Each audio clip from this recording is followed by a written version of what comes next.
And, Shehu Shagari and Ifeanyi elects Ekwueme, who coincidentally became the vice president or running mate. They contested for election, and by the grace of God, they won. So they became the first democratically civilians elected. Are you with me? So these people were voted by you and I. The first people were voted by an electoral college. Are you with me?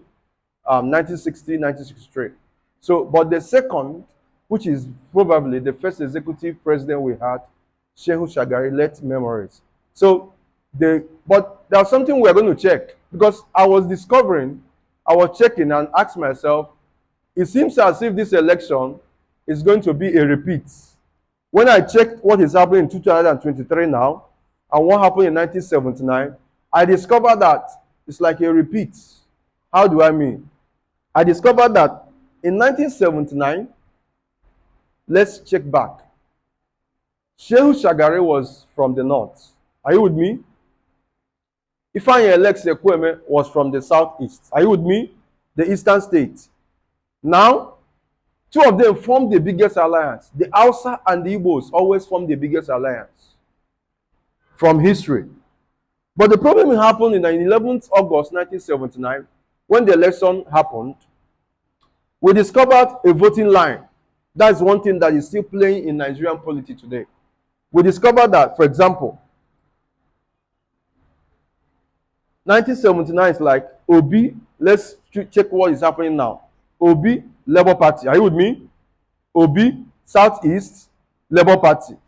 What happened in 1979? You had the Zik. Nnamdi Azikiwe contested. He lost. UPN, Zik. Check it. Igbos. And then you also had the Tinubu APC today. Are you with me? And then you had Awolowo, Obafemi Awolowo, under the UMPP. UPN, I mean. And then you also had, today we have Atiku Abubakar under PDP. Are you with me? And then we had who? Let me see if you are smart. We had who? Then I've called Obi, Labour Party, the same thing that happened, Nnamdi Azikiwe. Are you with me? And then NPP, then the Northern People's Party, and then you have Tinubu, APC, Yoruba, APC, and then Obafemi Awolowo, UPN, and then Atiku Abubakar, PDP, and who now? Let me see if you can balance it. Shehu Shagari, who now later won MPN. Are you with me now? So when I took time yesterday to check this thing, I discovered that it's a repeat. It's almost like a repeat of what happened in 1979. It has never happened. All we have been having in Nigeria was a two-party system. In quotes, functionally, we had multi-party system. But there were two major parties. In fact, even from that 1979, it was two major parties. The MPP and the UPN, or UMPP and whatever. So it has been like that even from 1999, when we now started practicing true democracy.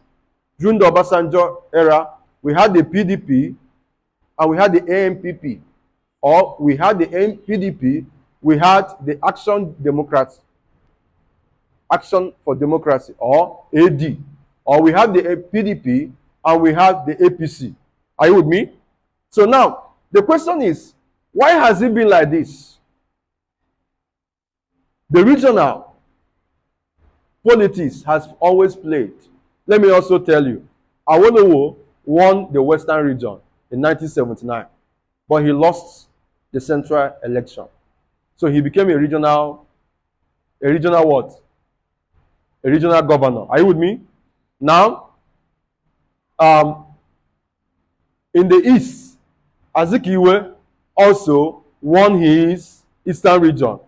But this man from the north, the Shagari, who happened to have Ifeanyi elects Ekwueme as his vice president, won the north, and then he was able to win the election. Now, That is the base for this analysis today. Because it's almost the same thing that is happening presently. Atiku, the North, it's like the North presently is supporting Atiku. It's like the West entirety is supporting Tinubu. It's like the East, I know why I'm saying it. It's like the East, in quote, supporting Peter Obi. Now, if all these major ethnic groups support their people, how would the election be won? It's $1 million question. But we're going to wrap it off and see how it's going to happen. I discovered that in 1979, Shehu Shagari was able to win the election because of the Middle Belt. Can you say Middle Belt? I discovered that each person won their region. The Middle Belt then we had was the K states, the Kaduna, the Kano, and other states that formed Nasarawa and some other states, the Kogis and whatever. And then you also have the South-South. They were not contesting. The Southeast, the North, and the West, they were contesting. So the Middle Belt, you have the South-South states that later became 6 today. Let me call their names. You have the Cross River, you have the Akwa Ibom, you have the Delta, you have the Rivers, and what? And Bayelsa. Good. Now, we now discover that if this thing happened in 1979, it may be the same thing that is going to happen and then, by political notations, by political placement, we can now see that this thing may be a repeat. But I'm telling myself, I said, God forbid. Do you know why I say God forbid? We are present here to change the narrative of the election behavior in Nigeria. We came here today to talk to ourselves so that we change this voting pattern. They have said that some people have structure, while some people doesn't have structure. We are not voting structure. We are voting candidates. We are voting personalities. So we want to break the structures. We want to spoil the structures so that Nigeria can advance. Are you with me? Let's check one of the things that are called the decider of this election. I've sat down with my friends and we've analyzed and we discovered there are like 10 or 12 things that will be deciders to this election. One of them I called is the census population that was made. This one you cannot reverse it. We discovered that some people, for example, a state that said there are 10 million people, are you with me? A state that said there are 10 million people is likely to have 7 million, 8 million, if they are very politically active, registered voters. Are you with me? Now, a state that said there are 1.9 million people cannot have more than 1.7 million voters registered. Active voters for the election. Are you with me? So it became very, very, very evident that some parts of this country use the population census figure to manipulate us. And it's as if till tomorrow, unless the population census figure are well harnessed, well redefined, well recollected, then this country cannot have a fiscal policy because Nigeria doesn't have a data system. So they say they are, for example, do you know, let me shock you, do you know that Oyo State, the old Oyo and Ondo states, are you with me, was having much population than Kano and Kaduna put together, respectively. How come after Kaduna was carved out from Kano, they tell us now that Kano and Kaduna has much population than the old Oyo and the Ondo states? You discover that this is a political manipulation. For example, I remember that Bayelsa, they say Bayelsa had below 2 million population. I discovered that Imo State doesn't have more than 3.5 million. Is it a truth? It's not truth. It's not truth. This country will move forward the day we tell ourselves the truth. And I discovered, and last time I checked, I discovered that the Igbo man is not interested. When the census population figure exercise, was going on, we discovered that the Igbos were very redundant. They were not interested. They were into their business. They think that business is everything. But as a quote someone said, he said, any man who thinks that being involved in politics is none of his business does not have a business. He said, he does not have a business because when you think you have a business now, they say sit at home. They can tell you sit at home 7 days. Will your business thrive? No. I'm telling us, anybody who is hearing me, let's change this narrative in this country. Let's change this narrative. I'm happy. Remember, I said the population figure. If we can do another census population, let everybody be counted. Let not cows be counted in place of humans. Because these states in the north, some of the states in the north, inflated their figure. And when the election comes, they want to bring in men to mop up the figure so that they will vote. They want to. That's the problem. So it's as if that the north is having political power. But this election will determine, because we've seen the indices. The second number thing is that even when you have the census population figure and you didn't go to the polling the INEC office to get captured or get registered, you will not vote. So we discovered that people over the years have not been going to get their voters card. But thank God, what happened in 6 months ago till now, it has been a different thing. So we discovered that the political voting behavior of Nigeria is almost about to change. That's the good news. The valid number of voters, we discovered also they increased. But even though that some people were not able to collect, the same issue of Igbo Adiaboso Mmiri that syndrome made it that they say go and collect your PVC. Nobody wanted to collect until the grace period. Everybody now rushed, jam-packed there to collect their PVC, and at the end, many of them could not collect. That is the third decider. Now, the fourth decider are the number of people who were able to collect their PVC. That one, there's no case. The fifth decider are the people, the electoral process. We now discover, thank God for Muhammad Buhari, one of the greatest things he did for this country is that the new law on the electoral law he passed. The use of BVA is one of the best things that will help. Some of them who wanted to rig the election are complaining. They are agitating. They are trying to see the way they will manipulate it, but we are waiting for them. The youths are waiting for them. Now, the last concluded election, the one that happened in, we discovered, for example, Rivers, the one that happened in Ekiti State, and the one that happened in Osun State. We discovered that some of the returning officers were hijacked. Some of the electoral irregularities, someone will collect result to announce, they will hijack him and will tell him or her that you should declare this person. And after the person must have declared, thank God Nigeria is advancing. The person, like the one that happened in Rivers State, the person was declared the winner. You know, it was a tussle between Amechi and Wike those times, APC and PDP. Someone was hijacked. He announced another person under duress to winner.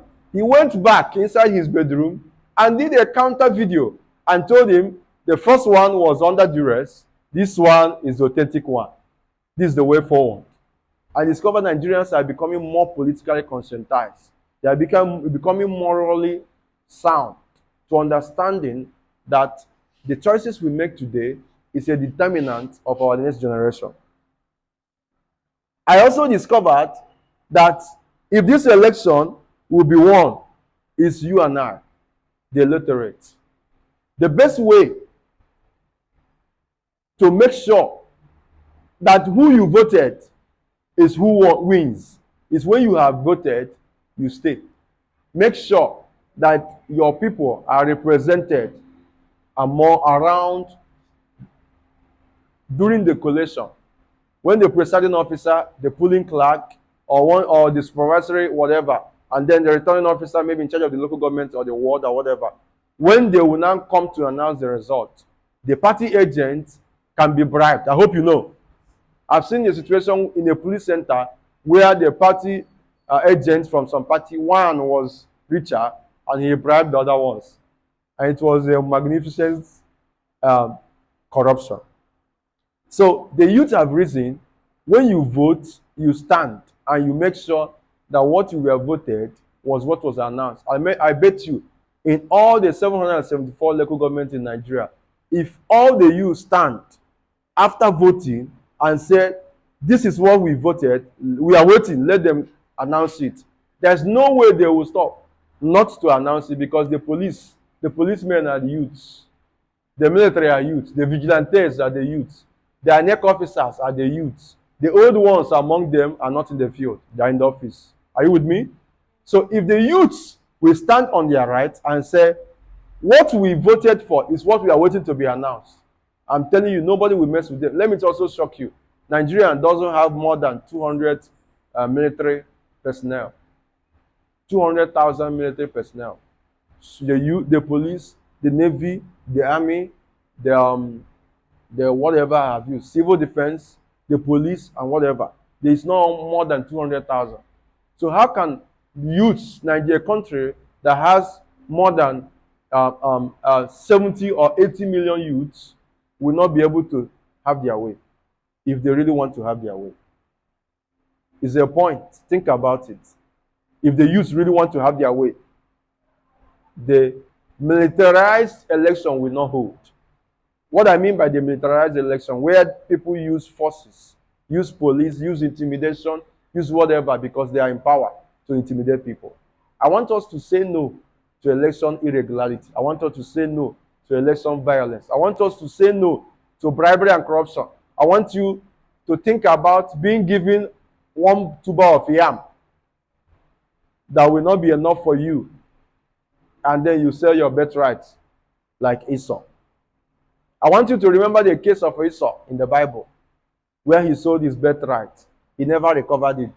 His name was changed. He couldn't do anything. After eating the food, morning meal, you wait for afternoon meal and night meal. It's not enough. I saw a video trending where some people were given 3 sachets of Indomie to vote. Some people in the I don't want to call the region, their PVCs are being collected, and they were giving 500 naira because there is shortage of cash. Even if they gave you 5,000 and they took your voter's card, what will it profit you? After 2 weeks, you understand. Presently, let me tell you this thing, the problem of Igbos, so that we run. I will discover that the fear of insecurity, Igbos love their life so much. It's not a bad thing, but it has also hampered us that we have not made a move to stand on the right thing. We also discovered that this lack of unity of purpose has made the Igbos not to have way politically. Check, for instance, what happened in the primaries. Let's check the 2 primaries. The Igbos, well, since Goodluck lost the election in 2015, the Igbos have been the front, the Southeast and the South has been the front holding PDP. Are you with me? The PDP became an Igbo and South affair. The North was more in APC with the Yorubas. Are you with me? Now, the Ike Kwamados were the one holding the PDP. Now, and Wike. Now, when it was time for the primaries, they said from the Uche Secondus, the chairman of PDP, that it was the turn of the Southeast to produce the presidency under PDP platform. Little did we know that it could be maneuvered again, because the Igbos, all of them, were contesting for presidency. We had many of them contesting for presidency. They didn't rally around each other. They were fighting themselves. Nnamdi needed it. Former Senate President needed it. Wike needed it. Peter Obi needed it. Many of them needed it. And then they didn't rally around each other to contest. That was why when Wike saw the loophole, he was able to change the decision from being narrowed to southeast geopolitical zone to throwing it up to only the south. And that would have incorporated him. So as he manipulated it, little wonder he did not know that another person also will manipulate him. So he became what went out also came back to him. Atiku was able to buy his way. In fact, Wike would have won Atiku. But 9 minutes of the primary election, Tambuwa stepped down for his brother from the north, Atiku. And today we are seeing the result. Wike and his 5 governors has never decided to accept the outcome. Remember what I said from the beginning? They are the ones who will decide this election. The South will decide this election together with the Middle Belt. We know the 5 eastern states know how must deliver Peter Obi. No other person. But the South and the North Central will determine who wins this presidency. Now, out from the other place, we also came to the APC and we discovered that the present governor of Central Bank, MFLA, wanted to be the president. Kachuku, petroleum minister, state, wanted to be the president. And all of the others. And when we discovered there was no unity, and before you know it, they lost it. Because nobody could contend against Tinubu and Osibanjo. Are you with me? Are you with me? So, now, let's check finally. One of the greatest problems of the Igbos. We discovered that nobody recommends each other. We are so much negligent of so many things. Census population, voters exercise, no PG is interested, no Igbo is interested, no big man is interested. Why I love the Northerners is because an Alhaji man can sponsor 100 Alamaji Jilis to go and get their voters card. Are you with me? One Alhaji can sponsor 200 Alamaji Jilis to get their voters card. And whatever he says, they do. But here, they said Igbo Enweze has been a syndrome. Now, let me tell you the shockers that will happen in this election. We discovered that we've talked so much about the bad histories. Now, let's check what will happen in this election. We now saw that God, in his own orchestration, brought a third force. Are you with me? It's no more between PDP and APC now. In fact, they know that there is a problem. The third force, the PDP, have structure. They brought someone who is not qualified. Why did I say so? Buhari is from the north and he's completing his 8 years. So, by virtue of that, by virtue of federal character, unity, and fairness, Atiku is not qualified to contest. So, and he has been a serial presidential contestant since history. Now, people said that he has been a good vice president, that he should settle it there. The other side, we now saw that the South that should be given the presidency, we have the Osibanjo in APC. Let me tell you, I used to tell people, if APC had produced Osibanjo, we will not be talking about this election. The election would have been won. Why? Osibanjo is from the West. Osibanjo from the history of this Nigerian presidency, it has always been, let's check it. 1999, Obasanjo, a Christian, his vice, a Muslim, Atiku. He handed over to who? Yar'Adua, a Muslim, Christian to Muslim. His vice, Goodluck, a Christian. Goodluck took over, a Christian. His vice, who? Nnamdi Sambo, are you with me? A Muslim. They handed over to Buhari, a Muslim. His vice, Osibanjo, a Christian. Now you should go to a Christian. That is the first fairness. And then the secondly, you should go to the south. So, and by political error, or against the wish of maybe the presidency, because we saw it from the everything that is happening, and the cabals, they wanted Osibanjo to win, but Tinubu was able to manipulate his way. And then Tinubu spoiled the calculation. It shouldn't have been a Muslim handing over to a Muslim.